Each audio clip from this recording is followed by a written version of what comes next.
Halo Sahabat Foodies, ketemu lagi bareng saya, Syarif, edukator at Foodies Academy. Pada Foodcast kali ini, kita akan membahas mengenai 10 langkah membuat SOP yang praktis untuk UMKM kuliner. Foodies, bagaimana ya membuat SOP atau Standard Operating Procedure agar karyawan kita bisa bekerja lebih terarah dan terstandar. Pusing banget nih, mau karyawan lama, apalagi kalau karyawan baru. Sering kali kalau tidak di outlet, biasanya nih kalau owner yang nggak di outlet, apa yang akan dikerjakan itu tidak sesuai dengan SOP yang sudah diberitahukan kepada mereka. Kira-kira gimana caranya? Oke, kita bahas dulu nih.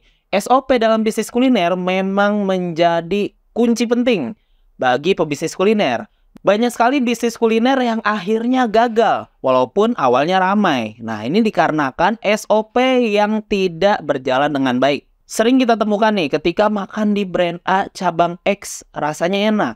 Pas makan lagi di cabang yang lainnya, lah kok rasanya atau pelayanannya kurang enak ya, atau beda banget deh. Jadi malas untuk datang lagi. Nah, ini terjadi biasanya disebabkan oleh SOP yang tidak berjalan dengan baik. Jadi, harus gimana dan SOP seperti apa yang harus dibuat? Yuk, kita coba bahas ya. Sebagai catatannya dulu nih, langkah SOP yang Foodie share ini menggunakan asumsi business owner menjalankan bisnisnya dari nol. Tidak punya budget untuk membayar konsultan SOP, konsultan resep, sehingga semua dikerjakan sendiri. Tentu cerita lain jika sahabat Foodies punya privilege dari sisi budget, modal anak sultan, atau sudah punya dana investasi yang bisa dialokasikan. Oke, kita masuk ke tahap yang pertama. Yang pertama, rekam dulu semua dalam video. Apapun yang sahabat Foodies lakukan, mulai dari membuat bumbu, cara masak, cara menyajikan, cara menyapa konsumen, cara potong ayam, cara simpen barang sisa, ataupun itu yang biasa dilakukan sehari-hari ketika berjualan, rekam. Gunakan kamera, pakai tripod, dan rekam semua hal secara detail. Kira-kira perlu ngomong nggak sambil direkam? Lebih bagus sambil ngomong aja ya. Misalnya gini nih, sambal ini harus di blender kasar, cukup 3 detik aja, agar menghasilkan cabai yang masih kasar. Hal ini penting agar konsumen mendapatkan sensasi makan cabainya. Setelah itu, siram dengan minyak mendidih yang sangat panas. Untuk 1 kg cabai, gunakan 200 ml minyak panas. Jangan lebih, jangan kurang, karena ini sudah sesuai dengan takaran terbaik. Nah, itu contohnya. Yang kedua, buat dokumen tertulis dengan melihat video. Nah, setelah punya video yang direkam dengan detail untuk semua proses yang kita lakukan, baru kemudian sahabat Foodies tonton ulang semua videonya satu-satu. Dan kemudian mulai dituliskan apapun proses dan omongan yang dilihat dan didengar. Bagaimana jika sahabat Foodies tidak punya waktu karena kebetulan sibuk terus, konsumen rame banget nih? Ya mudah-mudahan ya, amin ya. Solusinya, coba nih cari anak magang yang bisa bantu melakukan dokumentasi tertulis dari semua video yang sudah dibuat untuk dijadikan dokumen SOP tertulis. Semuanya, iya semuanya betul. Sampai ngepel lantai pun pasti direkam. Nah, ini harus dibuat tertulisnya itu bagaimana. Yang ketiga, periksa kembali dokumen yang sudah tertulis. Setelah semua sudah didokumentasikan secara tertulis jadi dokumen SOP, maka sahabat Foodies harus dan wajib meluangkan waktu untuk memeriksa apakah semua yang tertulis sudah sesuai berdasarkan pengalaman, pengetahuan, dan video yang sudah dibuat sebelumnya. Disinilah kita biasanya akan menemukan nih gap atau perbedaan antara yang divideokan dan yang harusnya nih menurut sahabat Foodies, dan yang sudah didokumentasikan secara tertulis. Gak perlu khawatir, ini adalah hal yang wajar dan justru menjadi pelajaran buat sahabat Foodies untuk tidak menyepelekan dan menggampangkan terkait pembuatan SOP. Bayangkan aja nih bagaimana karyawan kita yang ngejalanin. Lah, kita sendiri ownernya aja bisa mendapati cukup banyak perbedaan kan. Lakukan juga revisi dokumen dengan detail. Periksa satu-satu dan perbaiki satu persatu. Tidak perlu terburu-buru, yang penting bisa dijalankan dengan konsisten. Misalnya nih, setiap hari 1-3 dokumen diperiksa, diedit, dan diperbaiki sampai jadilah dokumen yang sudah direvisi. Yang keempat, videokan ulang berdasarkan dokumen revisi. Setelah memiliki dokumen revisi, maka buat kembali video-video sesuai dengan dokumen yang sudah dibuat di revisi tersebut. Nah, di tahapan ini mungkin bisa dibuat dengan lebih bagus. Misalnya menggunakan video maker, editing, dan lain-lain. Karena video ini akan bisa digunakan untuk jangka panjang dan juga untuk memberikan training kepada karyawan kita setiap waktu. Sebisa mungkin sudah tidak ada lagi revisi, apalagi jika membayar vendor video untuk melakukan taping. Berinvestasilah sedikit jika punya dana untuk kualitas video dan editing, karena jika bisnis kita berkembang atau scale, maka video-video SOP ini akan jadi kunci penting untuk menjaga konsisten dalam segala hal. Yang kelima, tools pendukung untuk menonton SOP. Misalnya handphone, TV, dan LMS. Nah, setelah video jadi, siapkan peralatan pendukung yang akan digunakan untuk menonton video-video yang sudah dibuat. Paling sederhana tentu aja handphone kantor ya, agar videonya bisa terproteksi dan tidak menyebar. Yang akan digunakan oleh karyawan nih, untuk menonton video yang sudah dibuat. Selain handphone, bisa juga TV digital di kantor atau outlet. Dan yang paling canggih bisa menggunakan LMS, Learning Management System, yang banyak digunakan oleh brand besar. Karena LMS ini bisa sangat di-custom penggunaannya, seperti bisa schedule dan juga tes tertulis secara digital. Boleh nggak videonya dibuat grup, kemudian karyawan nonton di grup tersebut? Misalnya nih, grup Telegram atau grup WhatsApp.